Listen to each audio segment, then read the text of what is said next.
BFM Business, BFM Crypto, le club. Amaury de Tonquédec. Bonjour à tous, c'est le club BFM Crypto, soyez les bienvenus. Le halving de Bitcoin devrait avoir lieu samedi prochain, donc après-demain. Comment les mineurs se préparent? Peut-on assister à une chute du Bitcoin à court terme? En tout cas, les cours des sociétés de minage cotées en bourse montrent une certaine inquiétude des investisseurs. On va voir si elle est fondée ou non. Et puis, pour la première fois depuis sa création, le taux d'inflation annuel de Bitcoin est sur le point de devenir inférieur à celui de l'or. On va en parler. Et puis on reviendra rapidement sur l'approbation des ETF Bitcoin Spot et Ethereum Spot à Hong Kong en début de semaine. Enfin, si on a le temps en fin d'émission, on parlera des expérimentations sur les blockchains privées. On voit que maintenant, ce sont plutôt les blockchains publiques qui ont la cote auprès des institutions financières. On verra pourquoi. Pour en parler, j'ai le plaisir d'accueillir Pierre Noisa. Bonjour Pierre. Bonjour Amaury. Fondateur et CEO de Paymium. Et Louis Tellier. Bonjour Louis. Bonjour Amaury. Journaliste à The Big Whale. Messieurs, je propose qu'on commence par l'actualité la plus imminente, le halving dans moins de 48 heures qui devrait avoir lieu ce samedi. Ce qu'on se demande, la question que j'ai envie un peu de vous poser aujourd'hui, c'est est-ce que le halving, ce halving-là, on en a déjà eu 3, un en 2012, un en 2016 et un en 2012, 2016, 2020 et là 2024, donc en moyenne tous les 4 ans.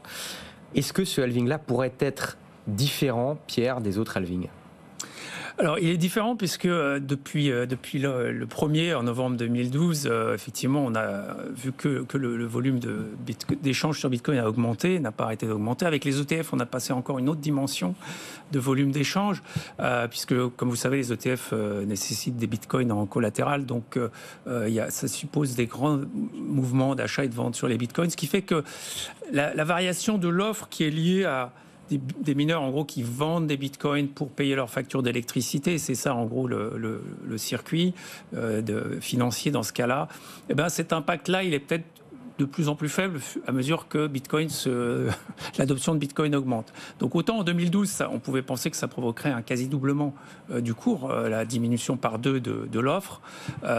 Autant en 2024, on peut considérer que c'est sans doute moins le cas. Et en plus, c'est quelque part un non-événement puisque c'est inscrit dans le code. Donc normalement, c'est inscrit aussi dans les cours. Alors, depuis le début. Effectivement, c'est inscrit dans le code, mais pour ceux qui nous rejoignent, pour rappel, le halving, c'est la diminution par 2 des récompenses qu'on donne aux mineurs pour sécuriser le réseau.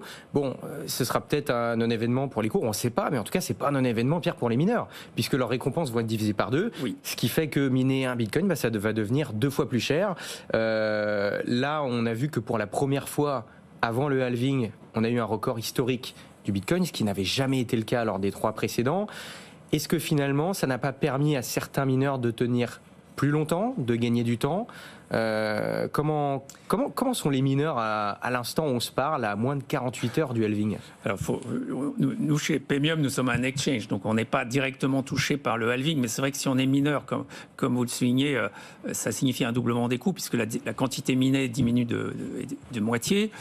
Donc, facialement, c'est effectivement un doublement des coûts, et donc ils espèrent sans doute un doublement du prix à court terme. Mais ils connaissent ces cycles, ils sont préparés à ces cycles, ils savent gérer une trésorerie, ils savent gérer leur investissement aussi et leur levée de fonds. Donc la question, c'est plutôt pourquoi investir aujourd'hui sur une activité de minage plutôt que sur du Bitcoin, par exemple, puisque certains disent les cours des sociétés de minage maintenant sont quelque part supérieurs à la quantité de Bitcoin qu'ils peuvent miner dans le futur prévisible. C'est pas tout à fait vrai parce qu'il y a les transactions. Il y a les transactions qui prennent le relais du minage. En fait, ce qui se passe, c'est qu'à mesure que la quantité de nouveaux Bitcoin diminue, il y a aussi un transfert, disons, de flux sur ce qu'on appelle les commissions de réseau. Donc, ce qui rémunère aussi les mineurs, les transactions, les frais sur chaque transaction, qui représentent aujourd'hui sur une transaction Bitcoin, je dirais entre 1 et 2 euros par transaction. Donc, finalement, ce que vous êtes en train de nous dire, Pierre, c'est qu'il y a en gros 2 manières pour les mineurs de se rémunérer. Il y a à la fois miner des nouveaux Bitcoins et en même temps les transactions qu'il y a sur les Bitcoins déjà existants. Parce que dans chaque bloc, la transaction qu'on appelle de base, la transaction de base du bloc, elle contient la rémunération en nouveaux bitcoins, donc ces fameux nouveaux bitcoins qui sont diminués par 2 à partir de demain ou après-demain, et elle contient aussi toutes l'argent laissé par les payeurs dans le bloc aux mineurs. Donc c'est un peu les pourboires en fait qui sont donnés par les envoyeurs de transactions, non pas les receveurs, mais ceux qui envoient les transactions laissent un pourboire sur la table que le mineur ramasse. Donc tout ça, c'est dans une transaction dans chaque bloc. C'est d'ailleurs la seule transaction qui est obligatoire dans un bloc. Louis, dans un article que vous avez écrit pour The Big Whale, vous avez interrogé certains mineurs de Bitcoin. Comment ils sont, on va dire, psychologiquement et puis financièrement. Est-ce qu'ils appréhendent un petit peu le halving? On le rappelle quand même, diminution par 2 des récompenses. Oui. Donc, est-ce qu'on sait d'ailleurs à partir de quel seuil, à partir de quel moment, si le cours du Bitcoin passe en dessous d'un certain seuil, ça peut être compliqué pour certains? Alors oui, il y a toujours des fourchettes qui sont données. En fait, surtout, le seul coût qu'un mineur peut à peu près maîtriser, c'est-à-dire que le cours du Bitcoin, en fait, il le maîtrise pas forcément. On ne sait pas si ça va aller à la hausse, à la baisse, il y a beaucoup de paramètres à maîtriser. Par contre, il y a un paramètre que les mineurs peuvent maîtriser, c'est le coût de l'électricité, à partir de laquelle ils minent. Et en fait, si vous voulez, grosso modo, schématiquement, il y a 2 types de mineurs. Il y a des mineurs qui minent un petit peu sur tout ce qu'ils trouvent, donc énergie fossile, surplus électrique, issu d'énergie, enfin, ils minent absolument sur tout ce qu'ils trouvent, et souvent, en fait, ça, c'est les plus gros mineurs, c'est-à-dire qu'ils font des énormes levées de fonds, ils ne sont pas forcément préparés, ils se retrouvent avec un parc de machines gigantesque, et en fait, cette quantité fait qu'ils sont obligés de se brancher un petit peu à n'importe quoi pour rendre un petit peu rentable et faire fonctionner les machines. Donc, il y a déjà ces gros mineurs, et surtout après, il y a les mineurs qui minent sur de l'énergie donc issue d'installations qui produisent de l'énergie renouvelable, donc par exemple l'hydroélectrique. Et en fait, ce qui est intéressant avec ces mineurs-là, c'est que souvent ils se branchent à des grosses infrastructures, donc qui étaient soit trop dimensionnées ou alors qui ont été mis dans des endroits qui sont destinés à accueillir une population plus grande. Donc on anticipe en fait la demande. Et en fait, ce qui se passe, c'est que pendant plusieurs années, il y a une électricité qui est produite et qui n'est pas consommée. Donc en fait, ces mineurs-là vont se brancher à cette électricité. Ceux qui ont financé ces infrastructures-là sont quand même très contents. C'est-à-dire qu'ils peuvent vendre de l'électricité qui n'est trouvée par personne à quelqu'un. Et l'avantage pour ces mineurs-là, c'est qu'ils ont une électricité dont personne ne veut, donc le coût est extrêmement faible. Et surtout, en fait, c'est un coût qui est fixe. C'est-à-dire qu'il est bas et en plus, il est fixe. Donc en fait, eux, ils n'ont pas forcément, et on va y venir pour répondre à votre question sur comment ils se sont préparés. En fait, eux, ils n'ont pas besoin de ce que font les plus gros mineurs de Bitcoin, c'est-à-dire renouveler complètement leur parc. C'est-à-dire que les Marathon, les Riot, donc ils sont les 2 plus grosses, alors il faudrait peut-être vérifier les chiffres, mais ils sont les 2 plus grosses compagnies, entreprises du secteur qui sont cotées. En fait, eux, ils le font pour 2 raisons. Ils vont renouveler le parc à peu près 9 à 12 mois avant le halving pour avoir le temps de se faire livrer les machines, de vendre un petit peu les autres. Et en fait, le but du jeu, c'est d'avoir le parc le plus performant. Parce que vous ne connaissez pas forcément le prix du Bitcoin ou le prix de l'électricité que vous allez avoir. Les autorités, parfois, vont vous demander de débrancher des machines parce que, on va arriver en été, donc forcément, l'électricité va servir à autre chose. L'objectif, c'est de miner le plus possible avec le moins d'électricité possible. Exactement. Donc, c'est avoir, en fait, les machines les plus performantes pour miner le plus de Bitcoin possible. Donc, c'est ça le but du jeu pour ces gros mineurs. Et pour les autres, qui sont un petit peu plus, évidemment, beaucoup plus petits et qui sont, on va dire, plus malins, ils vont attendre justement, ils vont pas forcément vendre leur parc, mais ils vont attendre que ces machines, donc vendues par les plus gros, arrivent sur le marché et acheter juste simplement des machines à bas prix. Et ils n'ont pas forcément obligé d'avoir les machines les plus performantes parce que, ils ont un coût d'énergie qui est moins cher. Exactement. Et alors, surtout, ce qui est intéressant, c'est qu'on estime un petit peu qu'une machine pour miner du Bitcoin qu'on appelle des ASIC dure à peu près, aujourd'hui entre 6 et 8 ans à peu près. Sauf que de plus en plus, ces mineurs-là perfectionnent des techniques de recyclage. Et aujourd'hui, il y a certains ASIC, alors qui sont plus vraiment tellement performants, mais il y a certains ASIC qui continuent d'être branchés et qui ont plus de 10 ans de vie. Et ça, c'est intéressant. C'est-à-dire que les premiers ASIC, on va dire, sont apparus vers fin 2013-2014.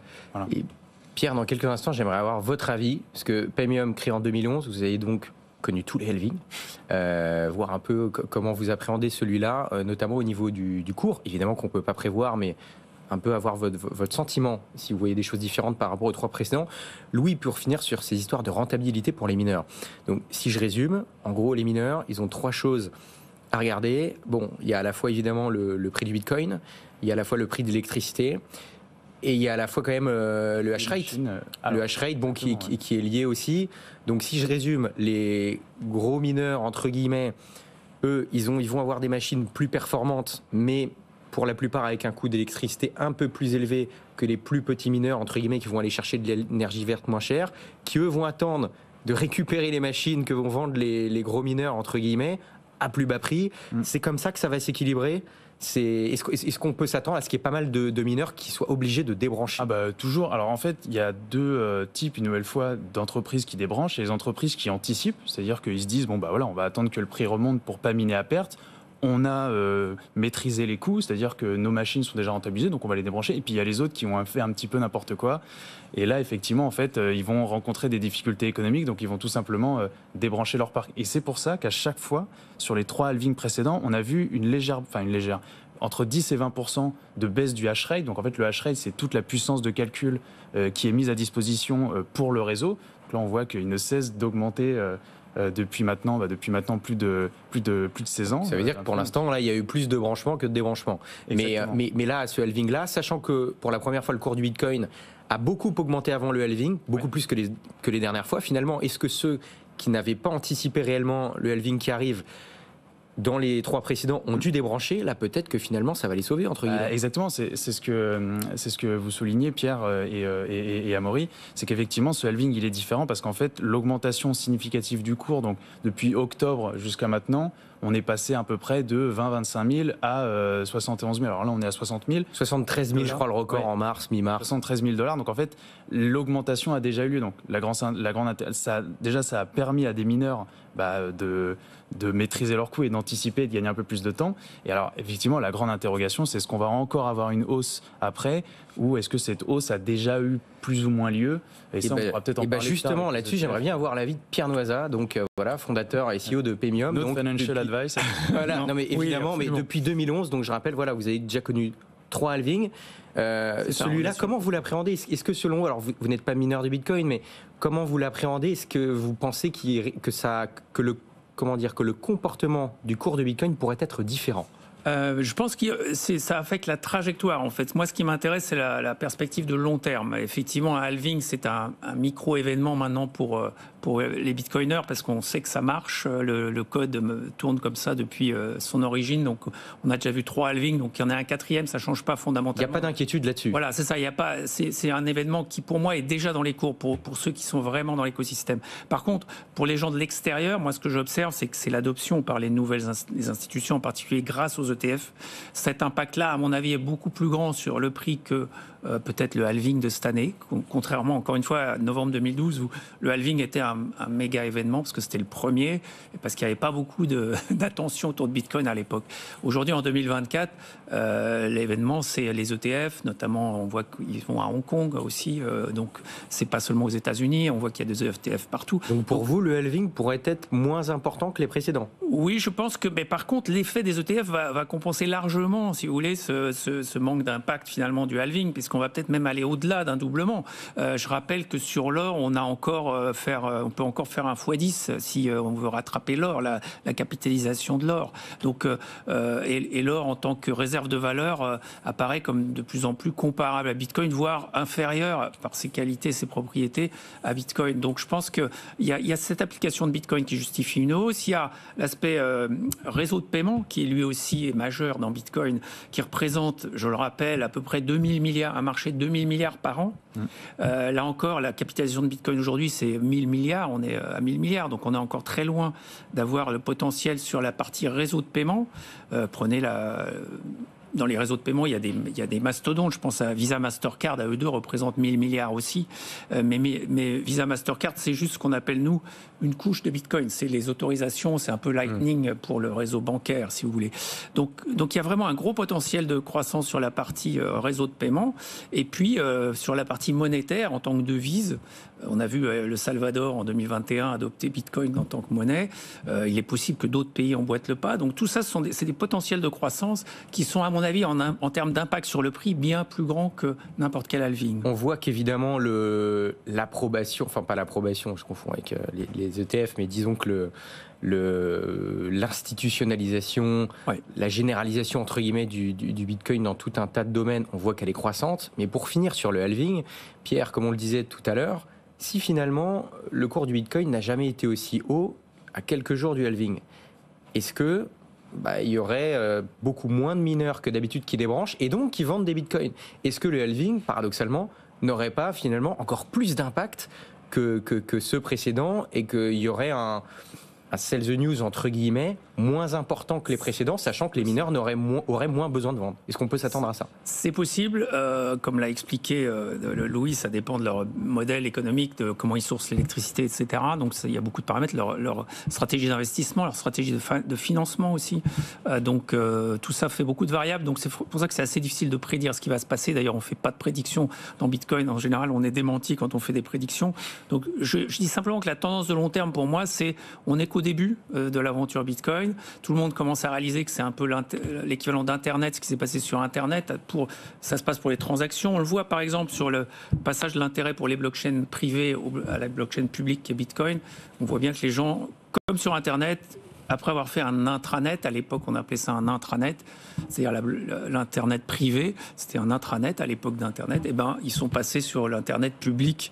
Et je pense que ce phénomène-là est en train de se passer. Les ETF sont un signe qu'il y a cette reconnaissance finalement de la blockchain publique. Bon, ce que je retiens, c'est que Pierre, pour vous qui êtes là depuis 2011, finalement, le halving, c'est un peu un non-événement, c'est un peu comme si c'était fait, et vous le regardez pas vraiment, vous êtes très long terme. Voilà, je pense qu'il faut avoir une perspective de long terme pour Bitcoin, parce qu'on a encore au début de l'adoption de Bitcoin. Ça rappelle quand même que Bitcoin, on va dire, c'est un espèce d'anniversaire. Bitcoin fait, on va dire, un espèce de coucou en disant tout marche toujours bien. Ça tourne nickel, ça s'est jamais arrêté. Enfin, c'est pour ça que c'est célébré, c'est-à-dire que c'est vraiment une particularité de Bitcoin, et surtout en fait ce qui fait son attrait, enfin un de ses attraits, parce que ça divise la récompense par deux, et donc son côté inflationniste. Et là, il n'y a aucun scénario où ça pourrait mal se passer, entre guillemets. Le halving, je parle. Techniquement parlant. Personne s'inquiète de ça. C'est compétent pour techniquement, peut-être faut demander à Pierre. Non, il n'y a pas de risque technologique en tout cas sur le halving. Voilà, c'est ça ma question. Ça c'est sûr.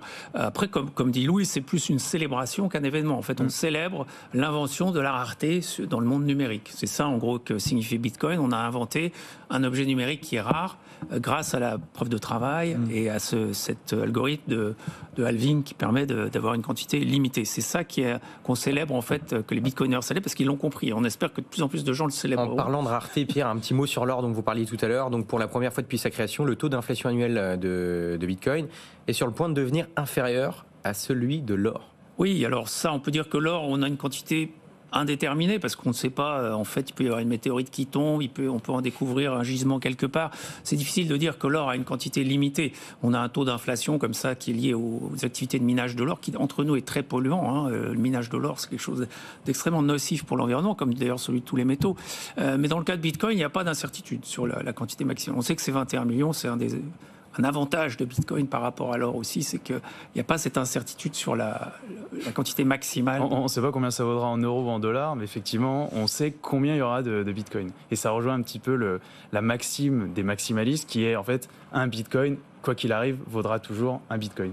Et peut-être pour répondre aussi au côté caractéristique de l'or, en fait, souvent on oublie de souligner, c'est que l'extraction de l'or est quand même réglementée. C'est-à-dire que on mine pas de l'or comme on veut, c'est l'émission d'or qui est mise sur le marché, qui est mise dans les ETF, est quand même très réglementée. Et en fait, le code de Bitcoin, au lieu qu'on écrit, on va dire, des lois ou une réglementation pour réguler l'émission, dans le code de Bitcoin, dans le cadre de Bitcoin, en fait, c'est la fameuse phrase "code is law". Donc effectivement, en fait, c'est une manière à Bitcoin de réguler son émission, qui est réglée comme une horloge suisse, je veux dire. Bon, en tout cas, il y a de plus en plus d'institutions financières qui s'y intéressent. Pierre, en début de semaine, approbation des ETF Bitcoin Spot à Hong Kong et aussi Ethereum Spot. Alors, ça vous intéresse peut-être un peu moins l'Ether. Je ne sais pas quelle est votre position là-dessus. Sur Premium, il y en a. Il y a on liste Ethereum parce que c'est la deuxième crypto la plus populaire, effectivement, avec les tokens qui vont avec. On veut juste que les gens comprennent bien la différence entre preuve d'enjeu et preuve de travail. C'est important de le comprendre quand on investit dans quelque chose. Preuve d'enjeu, c'est-à-dire qu'on est moins fort en décentralisation. Ethereum est très fort sur le social, parce que dans une monnaie, il y a deux dimensions. Il y a la dimension énergétique, donc la contrepartie énergétique dans Bitcoin avec l'Ether, c'est la preuve de travail. Il n'y en a pas dans Ethereum, il n'y a pas de contrepartie énergétique, il y a juste la valeur sociale, de réseau social d'une monnaie, qui est réelle aussi, c'est quelque chose de très réel, l'aspect réseau social, mais il faut bien que les gens comprennent la différence. Donc en gros, quand on achète du Ethereum, on achète quelque chose qui est quelque part plus proche de Facebook que, je dirais, de l'or. Bon, en tout cas, Hong Kong, ils ne se sont pas mouillés, ils ont fait les deux en même temps. Comment vous voyez les choses? C'est plutôt pragmatique. C'est comme nous, chez Pemium, en tant qu'entrepreneur, on doit rester pragmatique. Donc, effectivement, on n'est pas dogmatique. Il faut, pour moi, en tant qu'opérateur d'une plateforme, il est juste important que les gens qui utilisent la plateforme comprennent ce qu'ils achètent, si possible. Et donc, comprennent la différence entre preuve d'enjeu et preuve de travail. Donc, Ethereum, preuve d'enjeu, c'est-à-dire des signatures. Donc l'aspect social, c'est tout à fait différent d'une monnaie, enfin d'un support comme Bitcoin, où il y a une vraie contrepartie énergétique apportée par les mineurs à la création monétaire. Louis, très rapidement, donc voilà, début de semaine, approbation des ETF Bitcoin Spot, mais surtout Ethereum Spot. C'est la première fois au monde qu'on a un ETF Ethereum Spot qui a été accepté à Hong Kong. Est-ce que du coup on peut y croire du côté des États-Unis en mai pour l'approbation des ETF Ethereum Spot? Alors, pour l'approbation d'un spot Ethereum, donc ETF aux États-Unis, en fait, c'est surtout une guerre politique. C'est-à-dire que vous avez quand même Gary Gensler et la SEC qui sont historiquement quand même proches, on va dire, des acteurs bancaires, des acteurs traditionnels, qui quand même voient dans le Bitcoin, dans les blockchains publiques, quand même un danger de disruption. Donc, si vous voulez, c'est des actifs nouveaux, c'est des actifs que le monde traditionnel, globalement, connaît encore mal. Et donc, en fait, la seule barrière de ne pas approuver aujourd'hui un Ethereum Spot aux États-Unis, c'est que si on approuve l'Ethereum Spot, c'est de la preuve d'enjeu. Et en fait, aujourd'hui, quasiment toutes les blockchains fonctionnent en preuve d'enjeu. Donc ça veut dire qu'on ouvre la porte au reste des altcoins. Oui, c'est-à-dire que c'est ça le problème. Si vous voulez faire un ETF spot sur Solana, sur tout ce que vous voulez, en fait, juridiquement, rien ne vous en empêche. Et la SEC dira non, mais sera attaquée en justice, perdra de l'argent et en plus devra... En tout cas, Larry Fink a l'air d'être pour. Voilà. Ah oui, après Larry Fink, c'est un asset manager, c'est le plus puissant de la planète. Il voit que les jeunes s'y intéressent, il voit qu'il y a quand même de plus en plus d'opportunités business. Bon, lui, il pense à l'avenir. Et puis BlackRock, quand même, depuis à peu près 30 ans qui se sont lancés, a toujours su, on va dire, anticiper les tendances et bien se placer. Donc, pourquoi est-ce qu'il ne ferait pas pareil avec les cryptos? Vous voulez réagir à ça, Pierre? Non, je pense qu'effectivement, ça ouvre des perspectives intéressantes. La preuve d'enjeu, c'est intéressant pour l'adoption, parce qu'effectivement, il y a ce côté social. Il y a des marketeurs, il y a des équipes marketing Ethereum. Il n'y a pas de marketing Bitcoin à proprement parler. Il y a Pierre Noza. Non, il y a des gens qui font de la pédagogie, mais je dirais que je fais la différence entre la pédagogie et le marketing. Pour Bitcoin, on fait de la pédagogie. Personne n'est mandaté pour faire du marketing de Bitcoin. Par contre, sur Ethereum, par exemple, il y a une fondation derrière, sur Solana aussi. Donc, avec des fondations, vous avez des gens qui font du marketing. Et donc, ils sont d'ailleurs dans une concurrence assez féroce entre eux, faut pas l'oublier, ces réseaux sociaux. Pour moi, c'est encore une fois une autre sphère que celle de Bitcoin, donc il n'y a pas de concurrence frontale, je pense, entre les deux. Il faut juste, encore une fois, comprendre que c'est moins décentralisé, donc il y a plus de logique éventuellement de consolidation. Il y en a qui disparaissent, d'autres qui peuvent apparaître. C'est ça. Donc le risque est un peu plus grand sur les altcoins à preuve d'enjeu. Il ne faut quand même pas l'oublier à cause de la sécurité. La décentralisation, c'est une sécurité qu'on a avec Bitcoin, qu'on a moins avec la preuve d'enjeu. Donc voilà, il faut juste être conscient de ça. Et après, on peut, jouer, investir, spéculer, comme disent certains. Moi, je dis simplement investir avec clairvoyance. En tout cas, cette semaine, on a appris que quelqu'un qu'on connaît bien ici en cette émission vous rejoignez, Alexandre Sachenko, en tant que directeur de la stratégie chez Pemium. Absolument. Très rapidement, c'est quoi vos projets avec lui? Voilà. Et puis, Alexandre ne parle que de Bitcoin ici. Alors, Alexandre, il a évolué parce qu'au début de sa carrière, je me souviens en 2014, il était très Ethereum et il a évolué au fil du temps pour se rendre compte effectivement de la place qu'occupe Bitcoin, très particulière qu'occupe Bitcoin dans l'écosystème. Je pense qu'Alexandre est un très bon pédagogue. Il a un vrai public dans l'écosystème. Il connaît donc très bien tous ses rouages. Et donc, c'est une addition très intéressante à l'équipe Pemium, qui est déjà une équipe remarquable. Donc, on a comme ça avec Alexandre quelqu'un qui rejoint, qui est haut niveau pour nous rejoindre sur le terrain, plus effectivement de la communication, du marketing, de la stratégie, puisque sur l'aspect technologique, on a déjà une équipe très forte.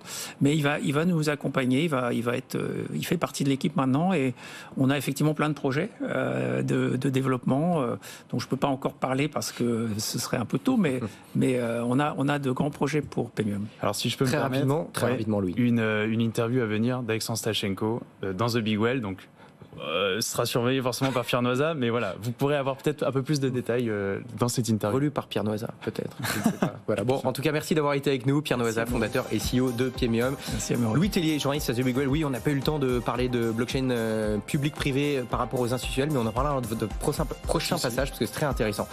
Merci de nous avoir suivis. Rendez-vous demain 15h pour les pros des cryptos.